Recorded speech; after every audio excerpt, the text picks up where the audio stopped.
জম্মু কাশ্মীরের পেহেলগামে সন্ত্রাসবাদী হামলার পর ভারত ও পাকিস্তানের মধ্যে উত্তেজনা ক্রমাগত বৃদ্ধি পাচ্ছে। এই পরিস্থিতিতে আমেরিকা কূটনৈতিক উদ্যোগ শুরু করেছে। ভারত ও পাকিস্তানকে শান্তি বজায় রাখার বার্তা দেন আমেরিকার বিদেশমন্ত্রী মার্কো রুবিও। ভারতের বিদেশমন্ত্রী এস জয়শঙ্কর এবং পাকিস্তানের প্রধানমন্ত্রী শাহবাজ শরীফের সঙ্গে পৃথকভাবে তিনি কথা বলেছেন। ভারতের ভয়ে থরথর করে কাঁপতে শুরু করেছে পাকিস্তান।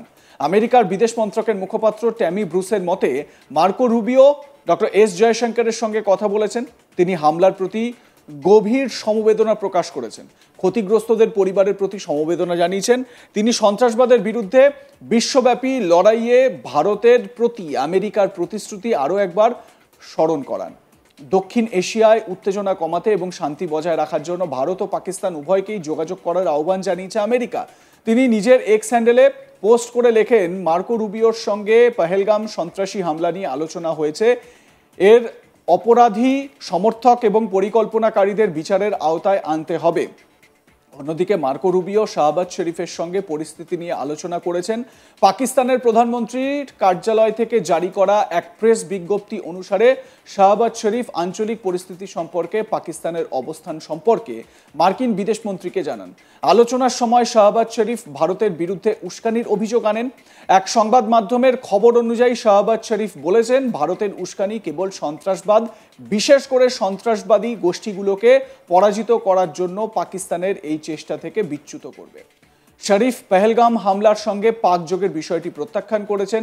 সন্ত্রাসবাদী হামলার নিরপেক্ষ তদন্ত করবে বলে ফের জানিয়েছেন তিনি আমেরিকার কাছে আবেদন করেছিলেন তারা যেন ভারতকে উস্কানিমূলক বক্তব্য না করতে দেয়, কারণ এতে চাপ আরও বাড়তে পারে।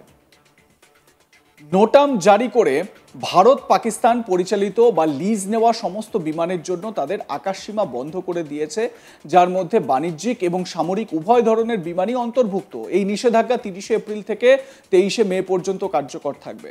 ঠিক এক সপ্তাহ আগে কাশ্মীরের পেহেলগামের সন্ত্রাসী হামলায় 26 জনের মৃত্যুতে ক্ষোভে ফুঁসছে গোটা দেশ। বদলার রব উঠেছে সর্বত্র। কাশ্মীরের সন্ত্রাসী দমন অভিযান শুরু হয়েছে। বেশ কয়েকজন সন্ত্রাসীর বাড়ি ধ্বংস করে দেওয়া হয়েছে। ভারত পাক সীমান্তে সংঘর্ষ বিরতি চুক্তি লঙ্ঘন করে গোলাগুলির খবর পাওয়া গিয়েছে। সন্ত্রাসী হামলার পাল্টা পাকিস্তানের বিরুদ্ধে একগুচ্ছ পদক্ষেপ করেছে ভারত সরকার। পাকিস্তানিদের ভিসা বাতিল করা হয়েছে, সিন্ধু জলবন্টন চুক্তি স্থগিত করা হয়েছে, কঠোরতম পদক্ষেপ করা হবে বলে জানিয়েছেন প্রধানমন্ত্রী। বলেছেন, কল্পনাতীত শাস্তি দেওয়া হবে। উচ্চ পর্যায়ের বৈঠক সেরেছেন ইতিমধ্যেই প্রধানমন্ত্রীর বাসভবনে বৈঠকে যোগ দেন প্রতিরক্ষা মন্ত্রী রাজনাথ সিং, জাতীয় নিরাপত্তা উপদেষ্টা Ajit Doval, chief of defence staff Anil Chauhan. প্রায় 1.5 ঘন্টা ধরে চলে বৈঠক। সূত্রের খবর, ওই বৈঠকেই প্রত্যাঘাতের জন্য সেনাকে পূর্ণ স্বাধীনতা দেওয়ার কথা জানান প্রধানমন্ত্রী, যা উল্লেখযোগ্য বলেই মনে করছে সংশ্লিষ্ট মহলের একাংশ।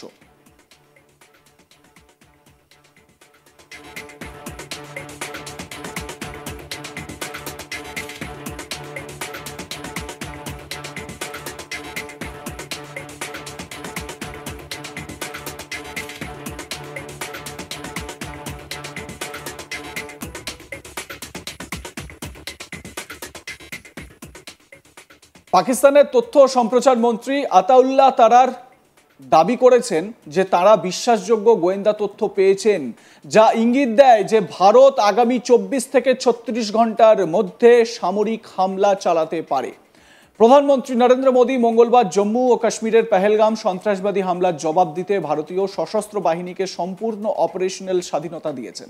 তারপরই এই মন্তব্য করেছেন পাকিস্তানি মন্ত্রী। তিনি ঠিক কি বলেছেন শোনাবো আপনাদের, শুনুন।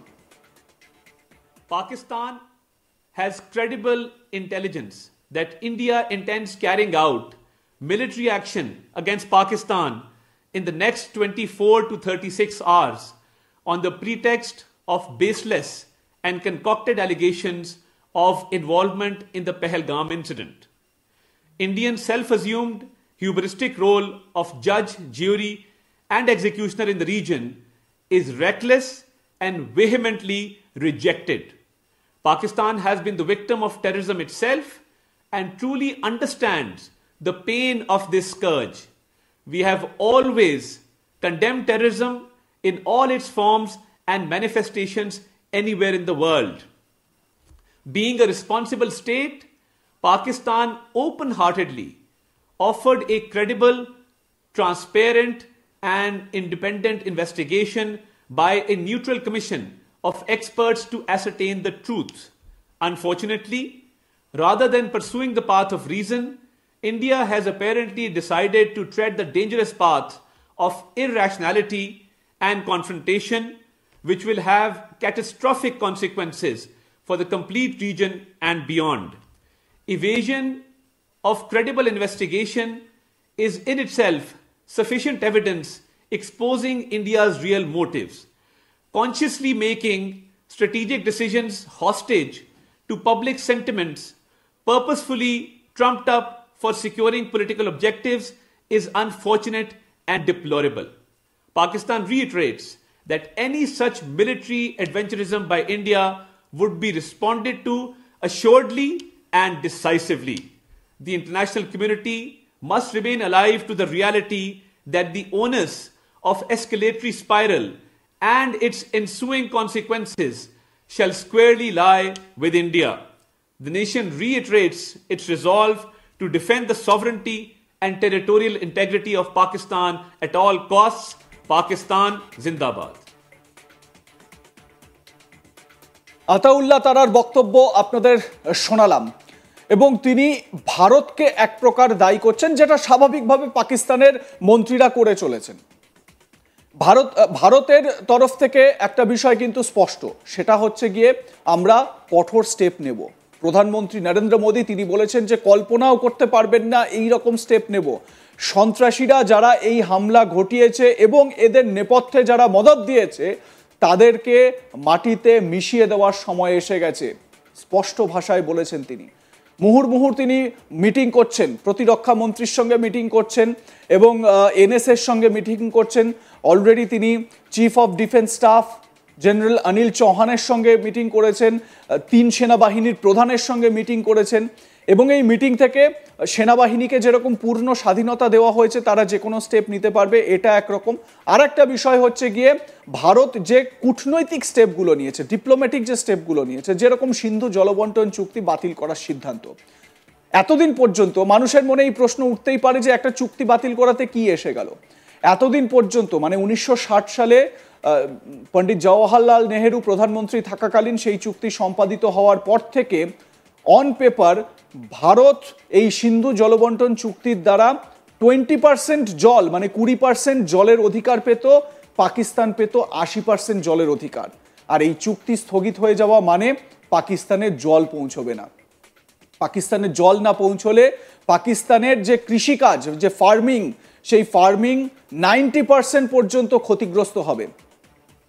ভাবতে পাচ্ছেন এই স্ট্র্যাটেজিক সিদ্ধান্তটা কোন জায়গায়?